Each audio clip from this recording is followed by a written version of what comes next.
belum sampai santet. Santet itu nanti setelah beberapa bulan. Awalnya karena saya ini kan travelan, mungkin karena terlalu capek ya. Ada orang mungkin goyokan mas, akhirnya suruh ke tukang pijat ini, suruh ke tukang pijat itu, nggak sembuh-sembuh. Menginjak 2 bulan, saya baru ke dokter. Ke dokter itu katanya apa? Kecepit. Ya, saraf kejepit. Sekarang kan lagi ngetren itu, saraf kejepit. Ya, saraf kejepit ya. Saya juga meyakini seperti itu. Mungkin ini saraf kejepit. Karena ya jalannya mirip. Tapi setelah menjalani terapi hampir 3 bulan dan tidak terjadi perubahan apa-apa, ini mulai bingung. Semuanya mulai bingung. Termasuk dokter ya? Termasuk dokternya. Keluarga juga sudah bingung. Jadi karena orang bisa, jadi ya ke dokter dia, ke dukun dia, ke ustadz dia. Jadi gaduh-gaduh. Kalau dokter masih sama, masih diagnosanya masih saraf kejepit dan terapinya mungkin ada yang pernah rehab medik, yang pernah patah tulang mungkin pernah ke rehab medik. Nah, terapinya di polirehab medik itu. Nanti terapinya keduanya itu. Terus kalau menurut keluarga yang percaya dengan klinik, ini ada yang apa namanya?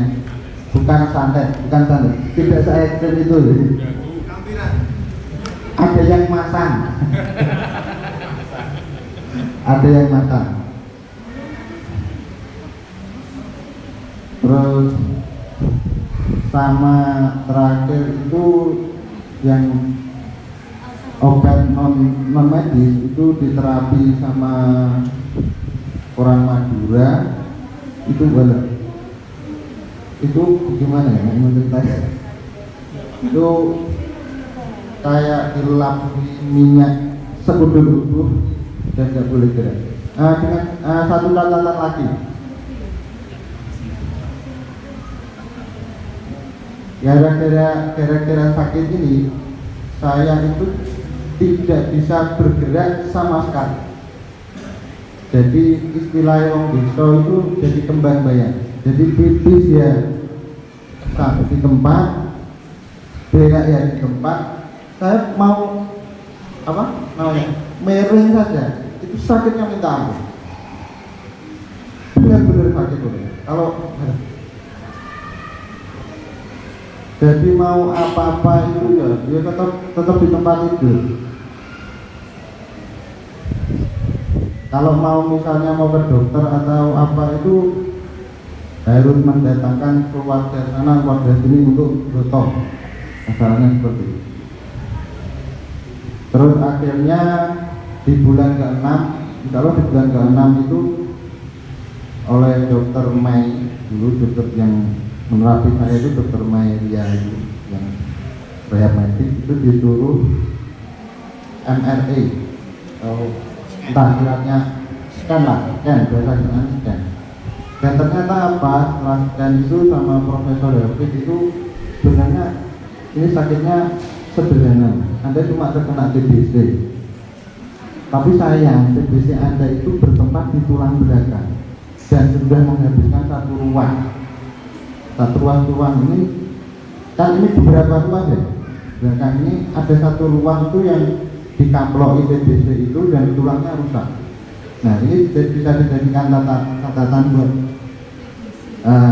teman-teman bahwa TBC itu nggak hanya nyerang paru, tapi bisa nyerang tulang. Dan kalau nyerangnya biasanya rata-rata itu nyerang di sini, tulang ini.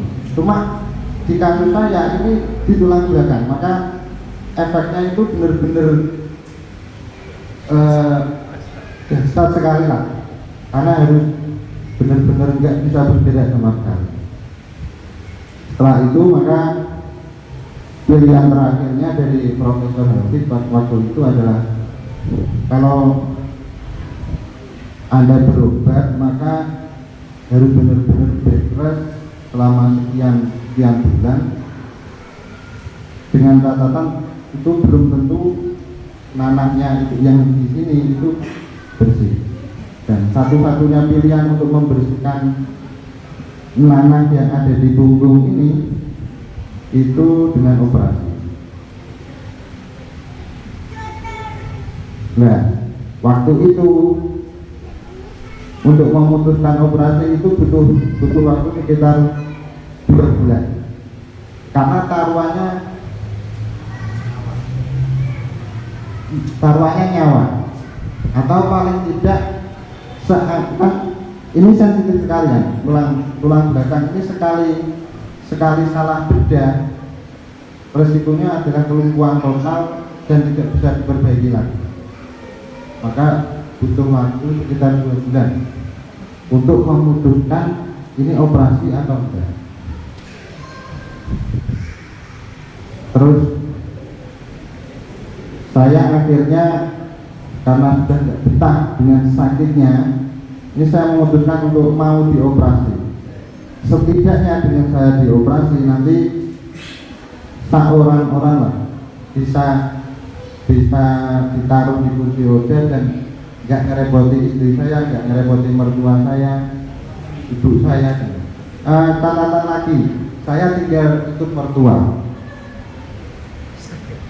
Pas waktu sakit itu saya ikut mertua, bukan di rumah sendiri. Sampai hari ini cuma mertua. Jadi sampai akhirnya habis operasi itu nggak langsung bisa jalan, masih ada waktu untuk terapi itu sekitar hampir 1 tahun baru bisa apa itu pakai truk tapi yang kayak orang stroke itu ya, kayak itu pakai truk seperti itu 1 tahun terus sampai sembuh. Nah, dalam keadaan seperti itu, seandainya mertua saya, istri saya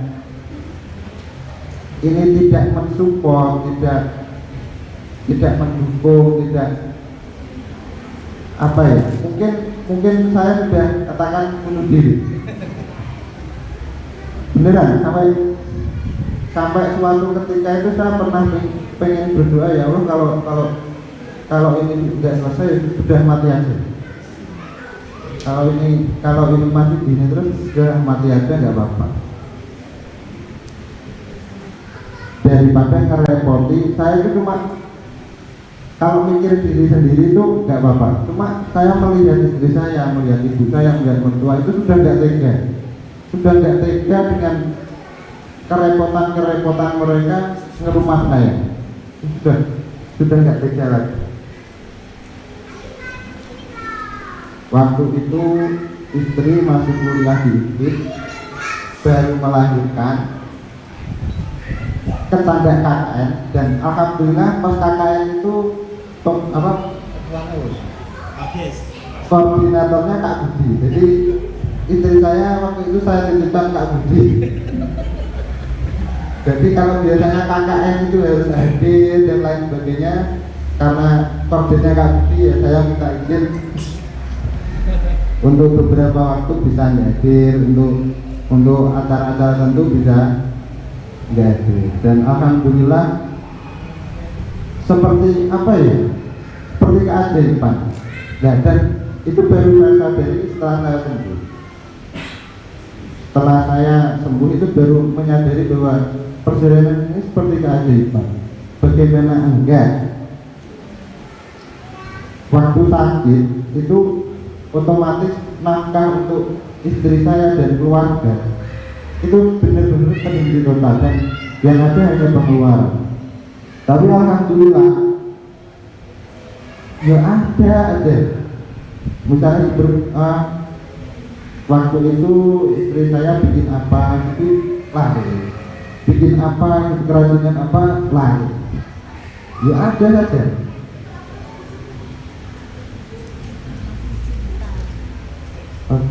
Gimana? Aku pun nangis ada. Saat itu yang paling menguatkan apa kan Chef? Dan saat itu yang paling membahagiakan ketika detik-detik ingin bunuh diri, kemudian sedih yang berkepanjangan selama, bayangkan ya, 2 tahun dibayar, 2 tahun dibayar, ngerepoti mertua, ngerepoti istri, yang paling membuat bahagia apa? Telepon Pak Yai. Jadi waktu kalau saya lagi cowok banget itu lagi sudah nggak ada semangat hidup itu saya pasti telepon beliau. Kang aku sudah pengen mati. Maka bukan finalnya di paling dijak beliau gitu aja, saya bisa ketawa itu sudah ceria lagi, sudah kurang. Intinya dalam keadaan seperti itu bahwa keluarga yang ikhlas dan semua harus menyadari lah bahwa ini dari Allah dan akan kembali kepada Allah. Intinya seperti itu kalau saya. Terima kasih, yang saya orang iso cerita kudu nangis soalnya. Jadi gini, intinya ada satu tradisi Jawa. Ini adat, bukan agama, tapi tradisi. Ketika kita ikut mertua, kemudian sakit, itu ngomongnya wong tua, ojo mulih ning omahmu dhewe. Mundhak orang arah waras. Jadi kalau kita ikut mertua, kemudian kita sakit, maka kita tidak diperbolehkan ikut orang tua dalam keadaan sakit. Karena apa? Bisa jadi sakit itu nggak akan sembuh. Ternyata intinya adalah support, dukungan. Ojo sampai gelem anaknya tapi gak gelem lorone. Gelem ngepek mantu wayah sugih, wayah ra iso apa-apa ora gelem ngepek mantu. Ujian untuk mertua. Dalam Ujian untuk mertua. ya ujian untuk mertuanya, ya ujian untuk istrinya.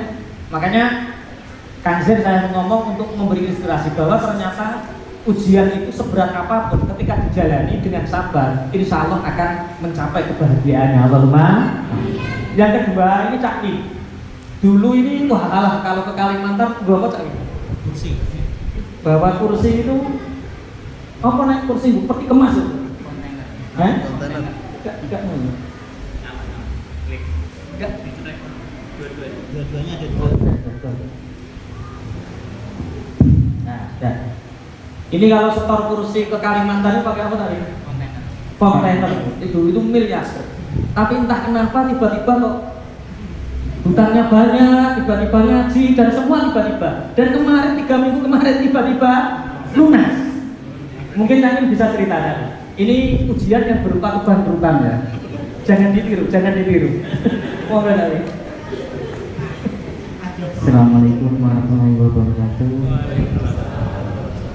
Alhamdulillah pagi ini Allah mampukan untuk melangkah ke majelis kebaikan berkumpul dengan teman-teman yang luar biasa. Alhamdulillah.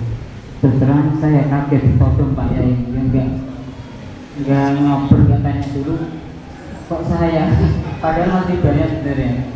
Ada Mas Ahmad, Pak Hasri, kok harus saya. Pak Lasri kami rumunan, Pak Rahmat kami rumunan, tapi kami lunas loh. Mana dari? Ini saya mulai dari mana nih? Soalnya panjang nih, perlu tak putus. Kalau saya cerita 10 menit ya, 10 menit ya, 10 menit. Bangkrutnya karena apa? Keluarga karena apa? Akhirnya bangunnya karena apa? Ya dia tak Pak. Bangkrut karena apa? Jayanya saat kapan, terus kenapa bangkrut, terus bagaimana lunas lu ya? Nah, ini tapi terlalu ya. Pernikahan dulu, pernikahan.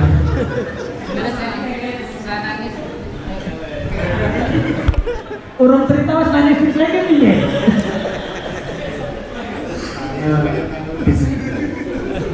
Yang belum kenal, nama saya Cak Win. Biasa panggil Cak Win, nama lengkap Winario.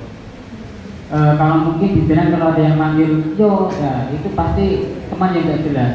Winario gitu. Itu teman sangat gak jelas. Jadi saya sedang insting kalau manggil Yo. Berarti oh jadi teman yang zaman parah-parahnya. Iya. Kalau dia manggil nar, nah, berarti neraka ya kan. Jadi teman yang mengajak saya kepada yus utang, itu pasti yang manggil nar ya. Berarti teman. Nah, tapi kalau dia manggil Cak Win, Pak Win, Mas Win, itu adalah teman kemenangan. Teman gimana saya bisa menentukan.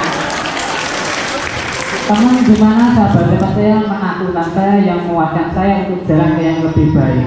Cak Win berarti kan jalan kemenangan. Ya.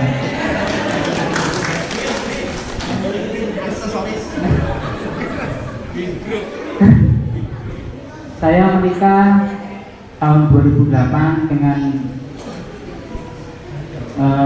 istri saya ada Siti Nurjana, namanya Siti Nurjana. Jadi surganya Allah ya saya dapatkan. Yang lain belumnya saya gak punya dana. Dan alhamdulillah sudah dikaruniai satu anak bernama Muhammad Wildan Werusi Pak. Jadi juga anak surga juga, sebaik-baik penyembuh, sebaik-baik semangat yang itu yang saya bilang untuk saya bisa bangkit. Jadi Muhammad Wildan Werusi Pak. Tahun 2008 menikah, karena saya dulu lama di Kalimantan, istri dan anak saya, istri pertama saya ajak Kalimantan nggak mau. Istri kerja di perusahaan rokok, jadi saya ke Bojonegoro ini ibaratnya memulai nol lagi.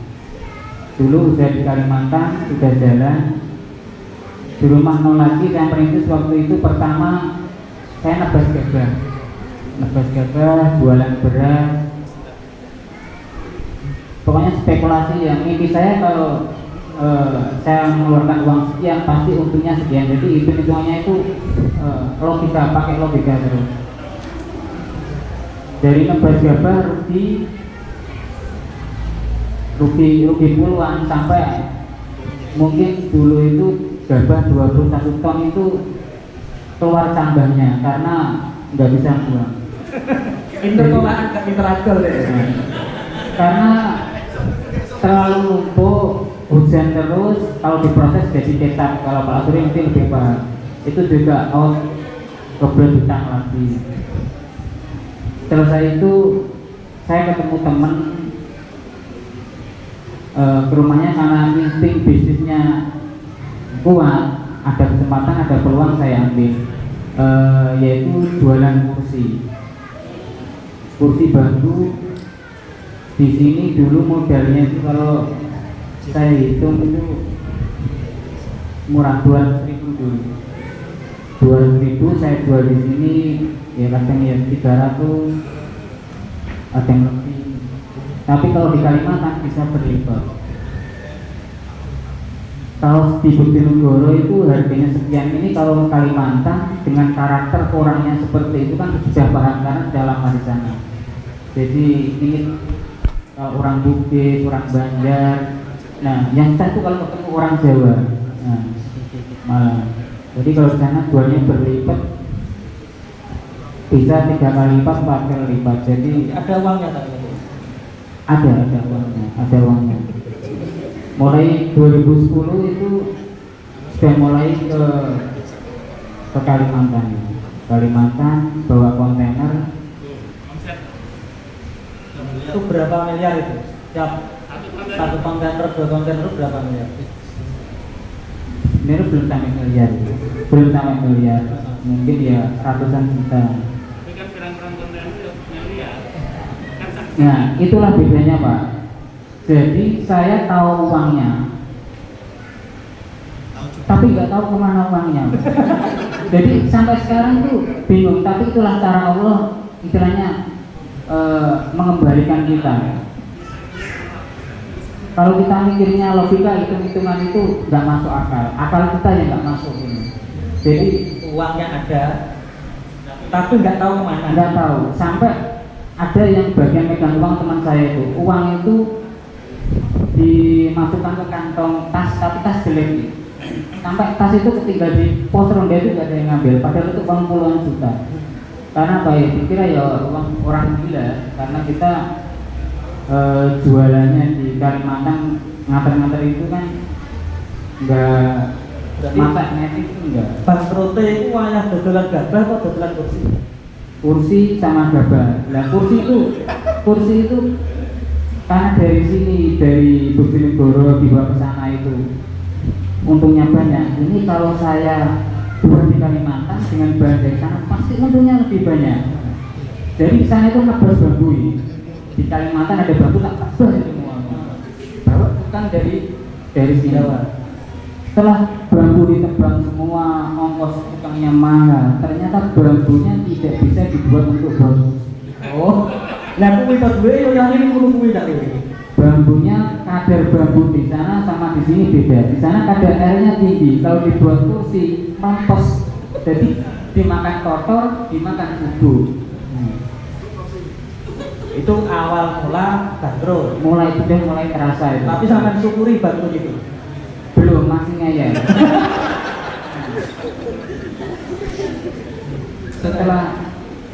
Setelah itu terus beberapa tahun, wah kursi kayaknya sudah nggak bisa tak perjuangkan. Muncullah musim ake. Nah ini ake spekulasi pulang emban itu bukan bijian di ombyoan. Di rumah masih ada, Mas Aris teman-teman yang ke rumah saya pasti sudah tahu. Ombyoan. Ini kalau yang ingin akik di rumahnya Cak Win ada. Gratis kok tuku saja. Ambil ke Oh, ambil. Terus. Di saat pulang emban saking banyak-banyaknya harga turun. Jadi yang emban pulang 60.000 itu turun semua. Habis turun nggak laku. Itu nambahin utang lagi. Berarti gabah utang, bambu utang, akik utang. Terus. Kenapa saya kok bisa seperti ini? Ketemulah saya 2017 itu ada sebuah training namanya PPA itu. Kalau itu PPA hutang lunas. Nah, 2017 saya ikut training itu pasti hutang saya lunas. Ternyata masuk PPA bukan tambah lunas, tambah inilah titik awal mulai lagi. Tambah juga malah. Tapi cek ngeyel. Masih ngeyel baru itu titik-titik yang paling parah itu sebenarnya 2018. Alhamdulillah Istri itu terus terang saya apa? Gak bisa ngomong nyarap bujurnya deh. sebenarnya sampai benar-benar nol sama sekali. Jadi ini pengalaman buat teman-teman semuanya. Kok istri kok bisa bertahan? Kok orang enggak ngel? Itu saya sudah pasrah ya. Jadi sudah saya bayangkan gini, seandainya istri saya meninggalkan saya sudah siap, saya sudah pasrah. Jadi pas di saat itu Pak 2018. orang 2018 saya sudah nyerah, benar-benar nyerah, sudah nggak ngeyel lagi Pak. Karena apa? Uang di satu itu tinggal uang ratusan perak itu Pak. Jadi teman-teman jangan pernah menyepelekan, meremehkan. Walaupun sekarang Anda banyak uang, walaupun Anda mungkin di tabungan Anda ratusan juta, mungkin miliaran, jangan sampai meremehkan uang receh yang di rumah Anda. Bisa jadi nanti uang itu yang Anda cari-cari, mana receh ini. Beneran. Jika Anda sekarang merasa sombong, nah itu adalah sebuah ujian. Nanti kalau jenengan diuji, semoga jangan sampai seperti saya. Cuma saya mengingatkan, jangan meremehkan. 3 menit ulangi masih piye wes. Jadi kenapa bangkrut? Utang. Kemudian Allah menguji. Ternyata lewat utang, lewat kejatuhan itulah beliau dipertemukan dengan satu training tauhid. Tapi masih ngeyel. Kemudian tahun 2018 jatuhnya. Dan alhamdulillah istri masih setia bertahan. Dan sampai bangun tidur itu pernah ini bangun tidur kok istri saya tidur lagi. Orang nggak ada, dimasak nggak ada. Saya buka apa namanya? Tutup nasi itu nggak ada makanan. Saya tidur lagi. Jadi kesana kesini. Memang nggak punya uang. Bujur sama nggak sering Ya nggak nggak marah mas, ya cuman diem mas, diem ngenes sih. Kemudian awal kebangkitan sehingga ikut ngaji, Iya. itu gimana tuh? Awal kebangkitan kita mengakui dulu kalau jalan kita itu salah, terutama jalan ke jalan riba itu benar-benar salah. Kita harus mengakui bahwa riba itu haram ya haram, harus ditinggalkan.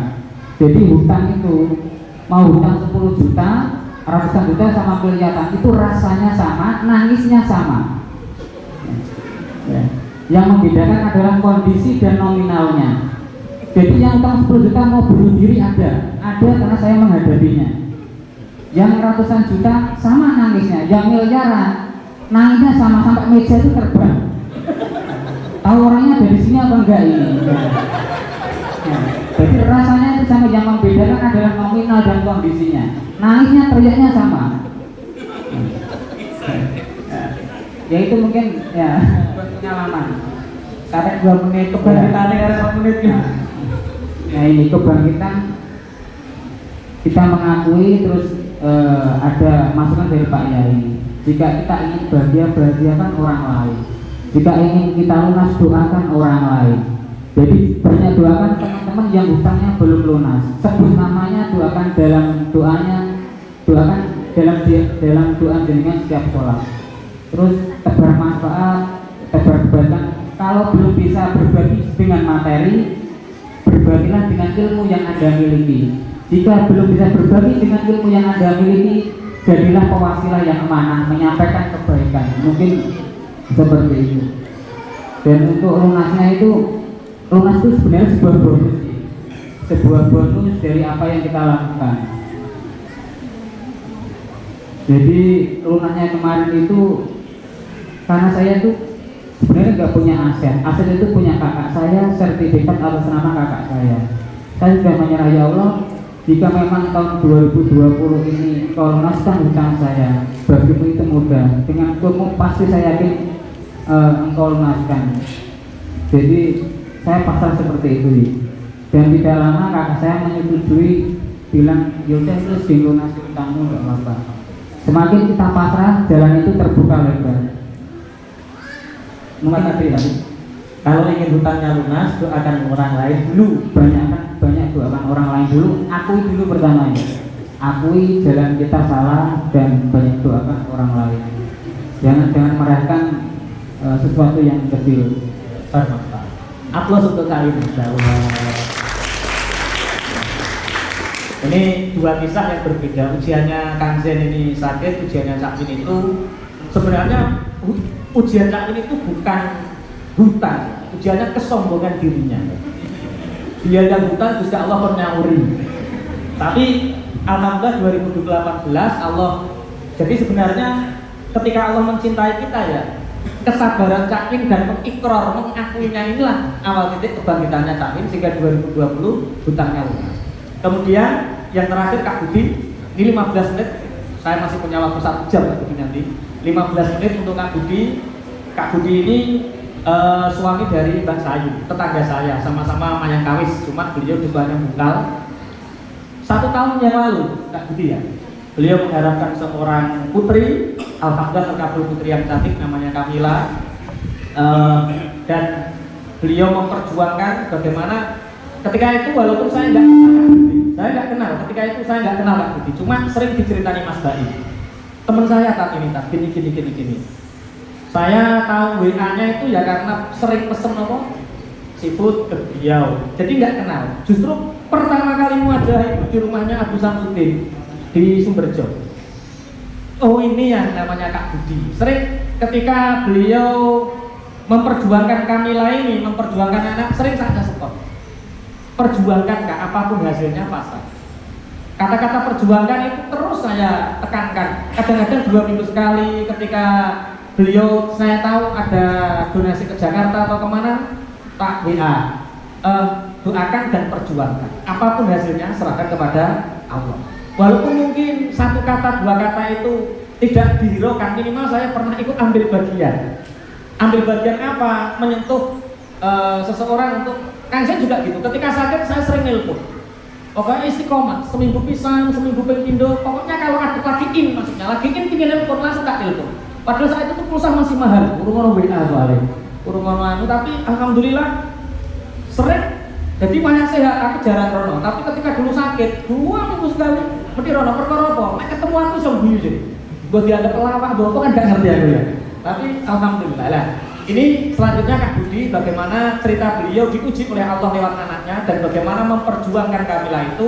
Dan hari ini alhamdulillah istri beliau juga hamil, kita doakan bersama-sama semoga senantiasa diberi keselamatan, diberi seperti apa yang diharapkan. Al-Fatihah. Ya.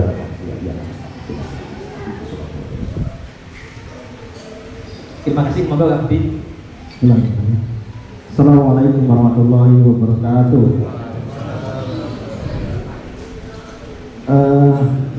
Saya sebenarnya sama seperti tadi kaget. Jadi saya tuh kalau dibilang menikah seniornya sama 2 orang ini saya jauh. Saya menikah tahun 2017, tanggal 7 bulan 7 2017. Tanggal cantik. Nah, saya mau buat rekor muri waktu itu. Tapi nggak bisa diceritakan itu. Ya, jadi saya termasuk orang yang pengen segera punya anak. Dan impian semua keluarga seperti itu ya, pengen segera punya anak setelah menikah. Tapi Allah berkehendak lain bahwa saya harus bekerja dulu, keliling dulu kemana-mana untuk isi acara hingga suatu ketika sudah pada posisi ya udah ikhlaskan saja, insya Allah Allah akan memberi dengan segera. Dengan saya Oktober 2018 saya ada perintah dari kampung dongeng, saya kerjanya dongeng storyteller untuk mengisi trauma healing untuk korban bencana tsunami di Palu. Dan saya pamit sama istri, ya Allah, saya pamit supaya dia tenang dan insya Allah setelah saya pulang dari Palu Allah mengizinkan kita untuk punya momongan. Dan benar setelah Oktober saya berangkat, November saya mendapatkan berita baik, istri saya perjalanan hamil. Memang istri saya banyak ujian, masuk pendarahan, kebutuhan pecah bini dan lain sebagainya. Itu tetap kita perjuangkan karena apa, ini impian kita selama 1 tahun lebih untuk punya momongan. Jadi hampir semua dokter kandungan di Bojonegoro itu kita datangi satu persatu. Jadi setelah pendarahan itu kita ke dokter ini, setelah kebutuhan pecah bini kita dokter mana lagi, hampir semuanya kita datangi. Dan alhamdulillah itu di luar prediksi kita, ternyata anak saya lahir dengan sempurna. Terus Allah membolak-balikkan hati saya lagi dengan setelah 7 hari baru dapat info bahwa anak saya ada kelainan jantung. Dan disitulah apa ya, hati itu rasanya hancur di situ. Jadi setelah saya ketemu dokternya bahwa anak jenengan kelainan jantung seperti ini dan harus operasi seperti ini, itu yang membuat saya gak bisa berkata-kata lagi apa yang harus saya katakan. Dan alhamdulillah hari ini juga saya diberangkatkan bersama istri dan anak saya setelah maghrib berangkat ke Dr. Sutomo, karena memang Dr. Sutomo biasanya banyak pasien di IGD itu. Saya merasakan bahwa menunggu anak sakit, posisinya dia masih butuh ASI dan anak saya itu tidak bisa ASI ya, karena kalau dia ASI sama istri saya akhirnya ngos-ngosan karena jantungnya yang tidak kuat. Di sana dengan kondisi yang sangat crowded gitu ya, tapi alhamdulillah Allah memberikan keterangan pada anak saya dan bisa mendapatkan pertolongan. Hampir 2 minggu kita berjuang di Dr. Sutomo, dan saya merasakan bahwa ujian anak sakit khususnya itu adalah ujian keimanan. Bagaimana saya menyatukan visi dengan istri, dengan mertua, dengan orang tua saya, bahwa anak saya ini adalah yang harus kita perjuangkan, tapi dengan cara yang baik gitu. Dengan, mohon maaf ya, kadang-kadang seperti yang Kang Z tadi ceritakan bahwa kadang-kadang orang pintar bilang gini harus Orang nggak pinter kan? apa? Orang nggak pinter. Orang nggak pinter gitu. Orang pinter. Ya karena mungkin waktu itu saya belum banyak belajar ya, ngaji juga belum. Saya sudah lihat kajian malam Selasa ini, saya pengen banget ngaji waktu itu dan belum bisa diijabah, belum dapat panggilan untuk bisa berangkat gitu. Dan alhamdulillah waktu itu saya ketemu dengan Ustadz Toha dan saya senang sekali, alhamdulillah jadi adem rasanya. Dan teman-teman saya ucapkan terima kasih hari ini. Mungkin banyak di sini yang dulu waktu perjuangan itu banyak yang membantu anak saya. Saya ucapkan terima kasih. Semoga dibalas oleh Allah dengan surga. Amin ya rabbal alamin. Jadi perjalanan dari lahir sampai akhirnya saya ditinggalkan oleh anak saya itu sampai usia 5 bulan. Dan usia perjalanan 5 bulan itu ternyata saya rasa sangat lama. Jadi saya sudah perjuangkan untuk anak saya bisa berangkat ke Malaysia, kalau begitu ke Jepang. Dengan bantuan dari banyak orang yang saya tidak tahu arahnya dari mana saja, alhamdulillah banyak yang datang. Itu terkumpul uang yang insya Allah cukup untuk saya berangkat ke Jakarta. Untuk selanjutnya mungkin bisa ke Malaysia atau ke Jepang. Saya ngisi di mana-mana, saya minta doa. Saya kemana-mana tuh bahagiakan anak orang, ya Allah, saya pengen membahagiakan anak saya ini. Tapi tiket sudah dibeli, saya sudah membelikan teman-teman juga, anak-anak dengan kelainan jantung itu di Bojonegoro banyak. Dan alhamdulillah kemarin juga ada yang berangkat dan operasi, alhamdulillah hari ini sehat, berhasil dari operasinya. Tapi setelah semuanya terbeli, tiketnya sudah persiapan, sudah koper sudah saya belikan semuanya, baju-bajunya sudah siap, tiket saya, istri dan mertua, ibu sudah siap untuk berangkat. Ternyata saya harus berangkat ke RSUD lagi. Dari usia 5 bulan itu hampir setiap 2 minggu saya berangkat ke rumah sakit dan harus normal. 1 minggu di rumah, 2 minggu berangkat lagi, itu terus. Dan di perjuangan terakhir itu akhirnya saya harus merelakan anak saya. Pagi masih ngisi acara Maulid Nabi di Purwosari, saya kembali ke rumah sakit untuk menjenguk dia. Saya pulang sebentar untuk menyiapkan semua persiapan istri saya untuk baju dan lain sebagainya. Harus cepat-cepat kembali ke rumah sakit. Ternyata Allah bertindak lain setelah saya bacakan Yasin dan saya peluk dia. Allah lebih sayang dengan anak saya. Itu ternyata Pesan untuk orang tua tadi yang sudah diberi oleh Allah anugerah berupa anak, mungkin bisa atau mungkin hikmah dari ujian ini. Saya pesan mungkin belum bisa. Hikmah yang saya dapatkan dari ini adalah ternyata semua yang Allah berikan itu ada hikmahnya. Jadi semua perjalanan yang harusnya mungkin saya merasakan sakit, merasakan capek, lelah, itu sampai sekarang saya baru sadar bahwa inilah yang terbaik buat saya, buat anak saya, buat istri saya, dan jadi pelajaran untuk banyak orang. Insya Allah itu yang saya dapatkan. Terima kasih. Kita bacakan Fatihah untuk mereka bertiga. Semoga senantiasa istiqomah dalam menjalani kebaikan ini. Al-Fatihah. Ar-Rahman Maliki Yaumiddin, Iyyaka na'budu wa iyyaka nasta'in, ihdinas siratal mustaqim, siratal ladzina an'amta 'alaihim ghairil maghdubi 'alaihim waladdallin. Terima kasih kami